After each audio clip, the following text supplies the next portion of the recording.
So today we're going to talk about the top 10 ABM challenges in a little bit of detail, but also in the context that in future episodes we're going to really dig into sort of further depth on each of them. So there'll be specific episodes kind of focused around those challenges. We're not necessarily going to do it in the order that we go through today or that's in the article, because people start at different points in their kind of journey and are at different stages. So we're not going to necessarily kind of run through it in a chronological order as such, but more so just as we kind of want to talk about specific issues and challenges that we see, we'll kind of base our episodes on that. So the first challenge that we'll talk about today and in a future episode in a bit more depth is the challenge number 10 in the article, which is which accounts should we target?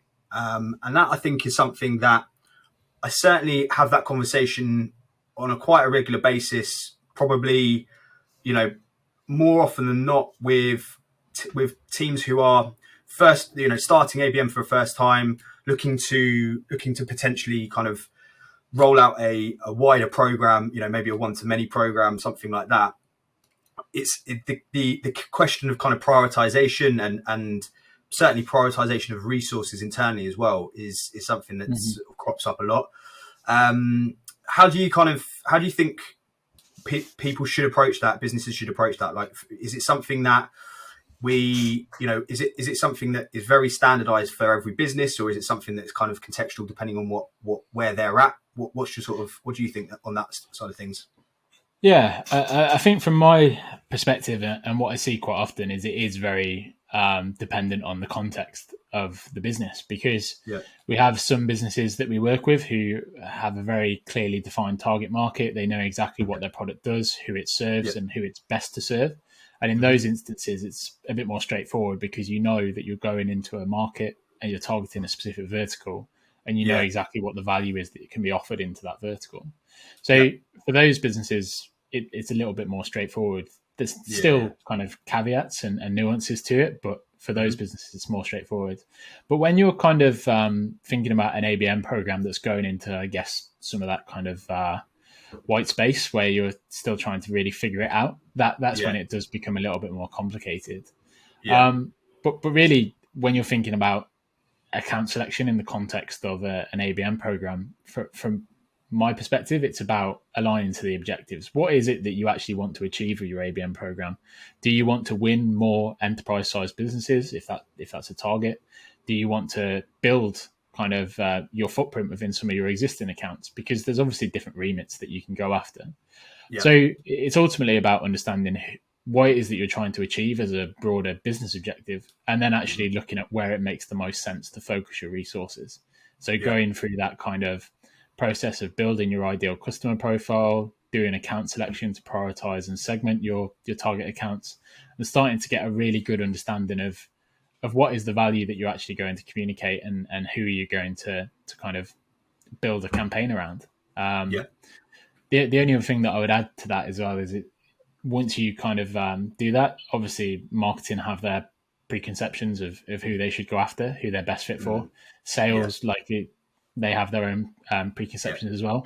So the most important thing really is that regardless of what you in marketing think, what you in sales think, it's really important that the two teams align and have the same kind of thinking around kind of who it makes the most sense to go after. Because it's a challenge, because if you get pulled in too many different directions, then you can very quickly end up kind of spread too thin, and your ABM program lacks the resources to actually deliver value to anybody.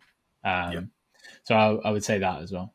Yeah, I mean, I get a question sometimes, which is sort of along the lines of, well, can we not target?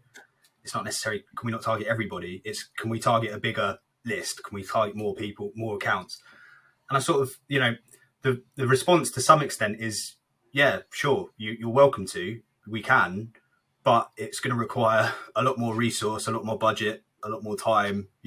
Essentially, a lot more prioritization. So.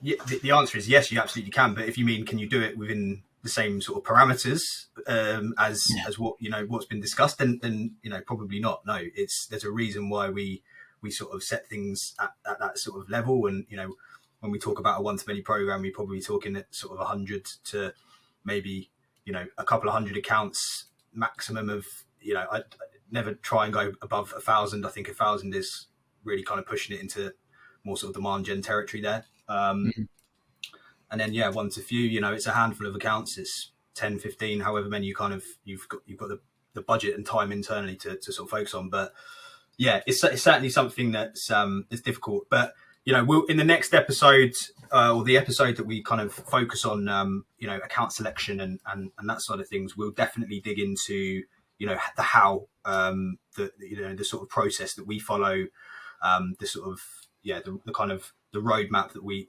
set out for clients to kind of get into picking specific accounts and understanding that market as well. So, sorry, go on. I was just going to say that the other thing that I think is important as well is having some form of data to actually support the decision of who you target. Yeah, exactly. Because as I said, like, you can have an idea of where your product is best suited and who it fits with, but if you've got data to actually validate that and actually drive the decision-making process, then it's a lot more kind of robust and you're not kind of basing everything on assumptions. Yeah, exactly. Yeah, 100%. Totally agree.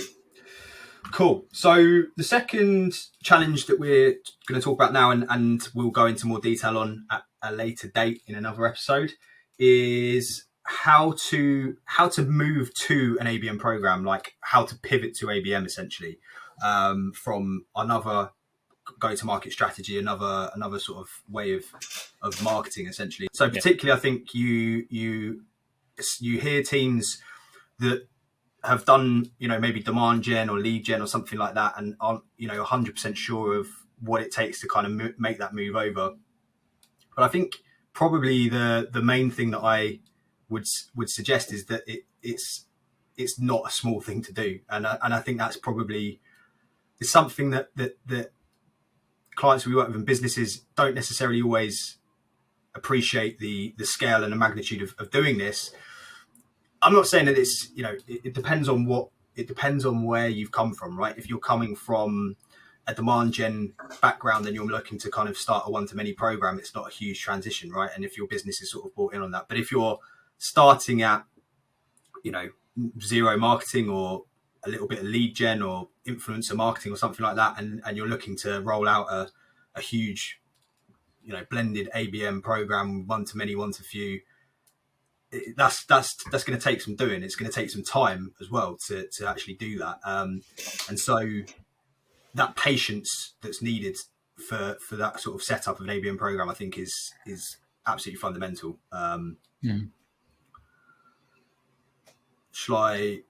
Anything else to add on that one?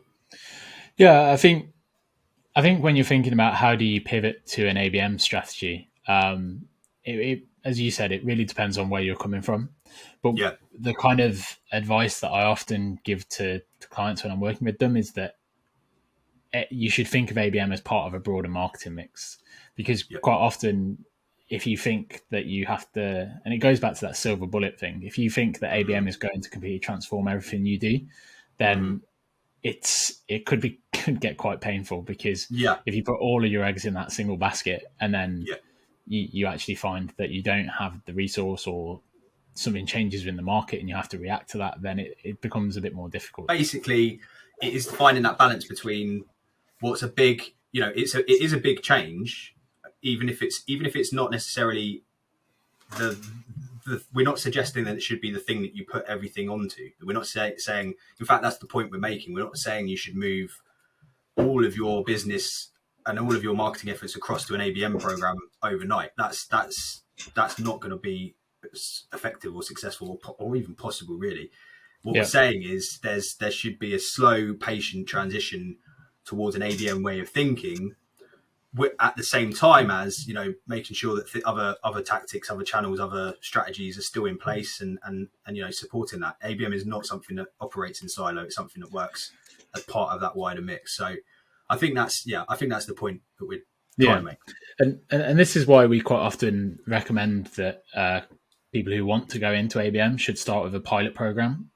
Define a very small kind of pilot, define which accounts it is that you want to target, and start to run some tests and experiment. Really understand what is it that's valuable to them. Understand your audience. Do the insights work, and just get some signals back from the market and understand how are they resonating with that messaging.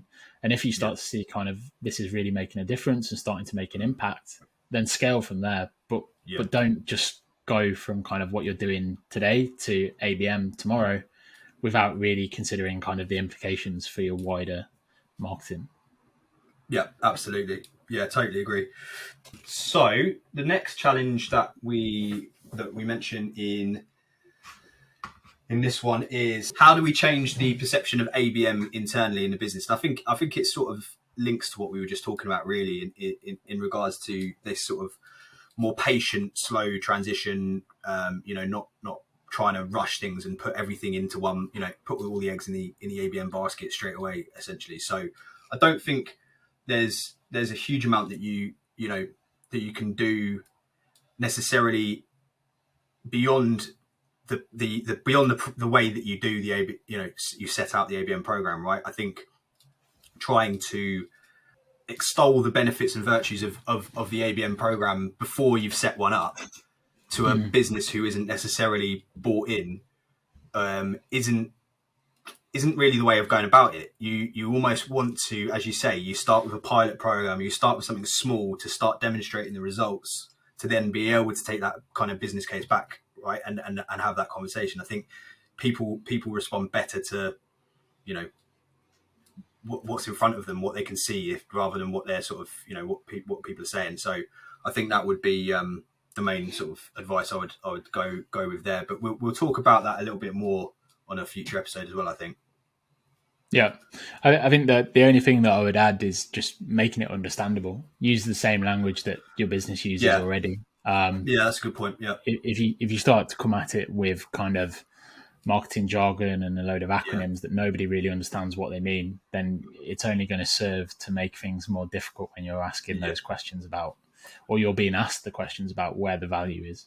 Yeah, that is a really good point, and it's one that I'm massively guilty of, to be honest with you. I find myself talking in so many 3-letter acronyms on a day-to-day basis, and I kind of forget that we're not everyone not everyone likes to kind of communicate in that way, if you're not in marketing particularly. So the next challenge is about how to resource ABM. How would you go about resourcing an ABM program? And this is one of those that's kind of a bit like how long is a piece of string, right? Because it really depends so much on different factors. What type of ABM program, who you're targeting, what technology stack you've got, the level of maturity within the business when it comes to understanding ABM. Like, there's so many factors there that will impact what level of resource or how you go about getting the necessary resource that you need. Anything else that you think people need to be aware of with that? Yeah, I think from my perspective, what I would say is that when you're thinking about setting up your ABM program, you should consider kind of the resource that you have available and do the things that are highest impact first. I guess what you're saying is essentially that there's ways to kind of get into an ABM program and an ABM way of thinking without necessarily having to embark on a full scale program from the get go. Particularly if you're short on resources internally, or and you need to find a way to kind of prioritize that resource. So there are things that you can do that move the needle without necessarily having to commit to a full ABM program from day one. Is that sort of what you meant? Yeah, it was. Yeah, and I also think it's about kind of again, this is kind of cliche, but testing and learning and making kind of small bets quickly to find out what is it that works, what is it that doesn't work, and starting to understand and build a picture of how your target accounts behave, what they like to see in the market, what they don't like to see, and just really understanding kind of, if we can figure out what is working, how do we scale that as quickly as possible into a more kind of sophisticated program. I think for me, that's kind of a real key challenge, is that often we see kind of ABM programs where it's just throw as much as possible at the wall and see what sticks. But we completely don't advocate for kind of just throwing a load of money at a problem. It's about kind of starting small, understanding what works, and then scaling from there. Exactly. Yeah, 100%. Cool. So the next challenge is how to drive more opportunities, and I'm guessing what people kind of mean by that is how to drive more opportunities from an ABM program specifically.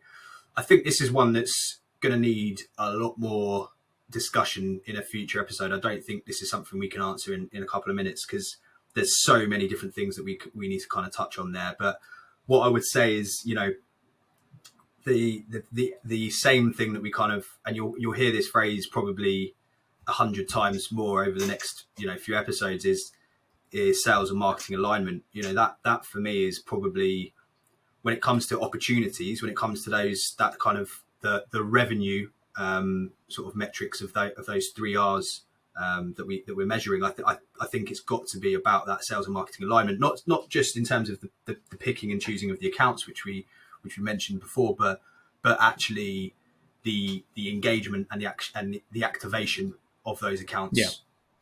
Having the sales team working in a way that is aligned with what the marketing team have done previously is I think absolutely essential.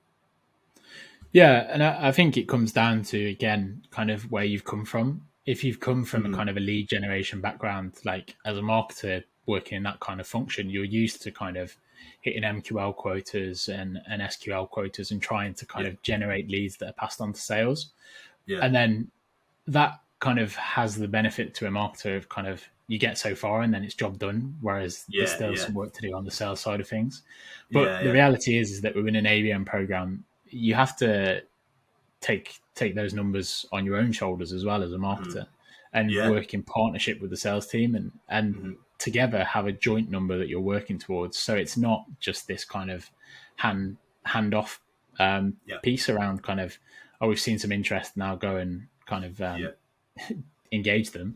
It's about kind of taking ownership for a number that's driven around revenue, understanding what the leading indicators are towards that number, and kind of how can you support your colleagues in sales to kind of really capitalize on any engagement that you see from a reputation and relationship point of view. Yeah, and the other point with that as well is that two-way feedback loop, right? So if you haven't got that alignment with sales, you're not getting that information back from them about what's worked, what people are talking about in the sales process, all of that kind of stuff, which you need because you want to be able to bring that back into the marketing. You want to be able to talk about what the sales team is seeing succeed in their activities as well. So that's super important. But there's a lot more to that in terms of driving opportunities that I think we'll cover in upcoming episodes for sure. Another one that again is probably a good episode or even maybe 2 episodes worth of discussion is around tech stack technology. What can we use for that? And I think the way we'll probably approach this for upcoming episodes is talk about the kind of minimum viable tech stack that you need. And there's some debates around that, but we can obviously have a bit of a discussion there as about what's absolutely fundamental to an ABM program, because there are things that are absolutely fundamental. And then what things are, then we'll probably have a separate conversation around what, maybe a sort of next level up ABM tech stack looks like. What if you're kind of scaling up the program and you've got a bit of budget to spend, what can you kind of invest in? And then potentially we'll kind of look at something along the lines of a gold standard ABM tech stack. What would it, if you had, all the budget, all the time and resource to set things up, what would you kind of invest in, and maybe approach it in that way. But from a tech perspective, I think the kind of key things that we'll be touching on is obviously intent data, CRMs, marketing automation, potentially some sales automation stuff as well. So yeah, that's kind of the main things. Obviously, activation tools, ad platforms and email platforms, all of that kind of stuff as well will come into it. But I think that's a much bigger conversation for a future episode. Mm-hmm. The next challenge is around how to get started with ABM. This one, I think, this really does kind of hark back to what we were talking about with that first one when it comes to pivoting to ABM. I think it's a similar thing. Potentially, it's more focused around how to develop what does that first few couple of months look like in practice in an ABM program versus kind of what does the lead up into it look like. I think it's more about what's that first month, couple of months of an ABM program look like in practice. So we can talk about that certainly in a next episode. Challenge number 3 in the article, and another challenge is essentially budget. What's the right budget for an ABM program? Have you got any thoughts on that? It's a bit of a loaded question, probably, that one. Yeah. I mean, again, it comes back to kind of understanding what are you trying to achieve, what's the size of your organization, what are the size of your kind of deals that you're trying to win, because ultimately it comes down to kind of where's the return on your marketing investment. So understanding kind of what are you putting in to get out. So if you've got kind of really high value deal opportunities that are kind of transformative for your business, then it's worth making that investment to the right point.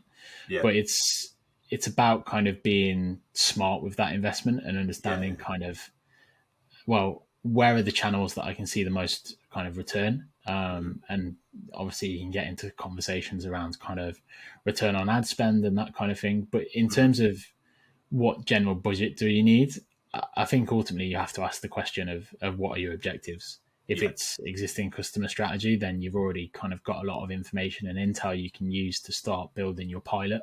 If it's new acquisition, then there's a level of research and insight that you need to gather, and that can take a little bit more time and a little bit more budget to do that.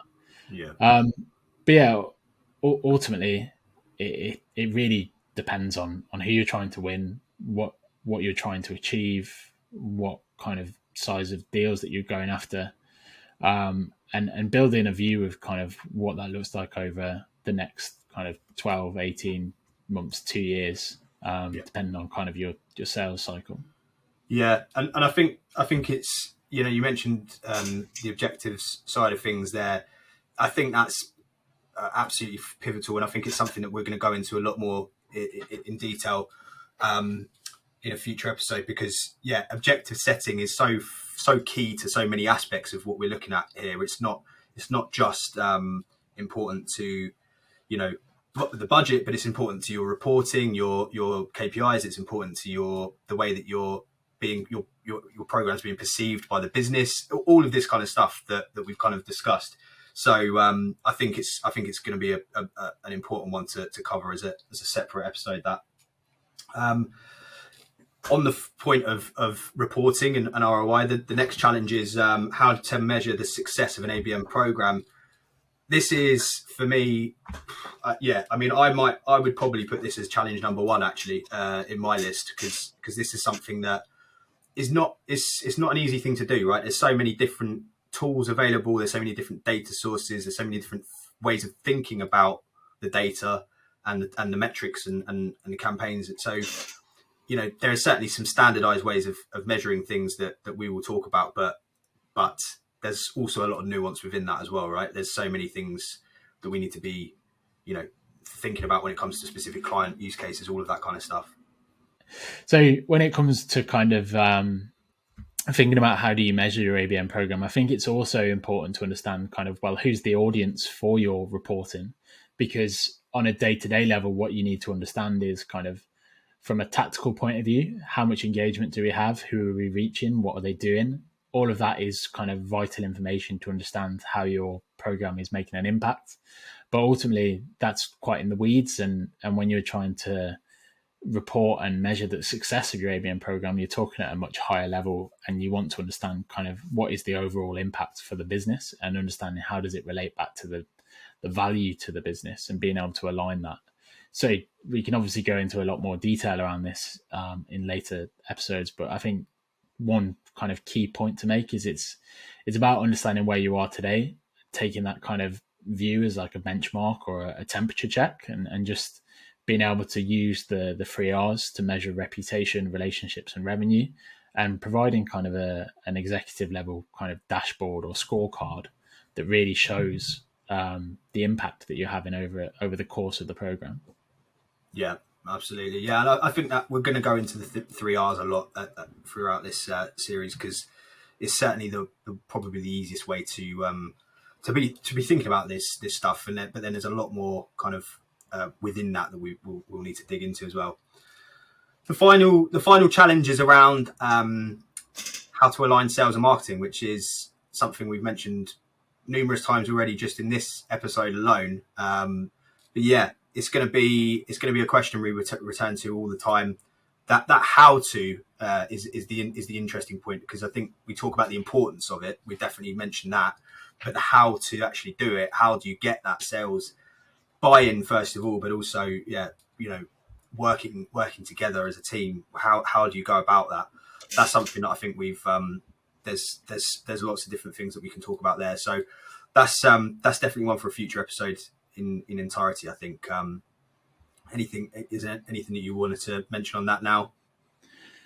Yeah, I mean, it's obviously a big topic. There's a lot of different ways. There's a lot of different approaches. We see kind of all sorts of different shapes and sizes when it comes to sales and marketing alignment. But I think ultimately the key to it all, from my viewpoint, is it's about speaking the same language. And if you can speak the same language and understand everything that each team is doing and feel like you're one team, then that's kind of how you can best kind of foster a collaborative approach. Yeah, I think you're right. The silo thing of, it's almost, there's an argument to suggest calling it an ABM team, right? That actually includes the sales and marketing teams within it. I think I've seen that work in some businesses. It depends on the size of the business and where they've come from and blah blah blah. But the fact that it's called sales and marketing, it just innately creates this division in this silo, right? And that's something that you've got to try and avoid in these in an ABM program. But well, anyway, that is a rundown, sort of top level summary of the top ABM challenges that businesses are facing today, and something that we're hearing, things that we're hearing on a regular basis as well.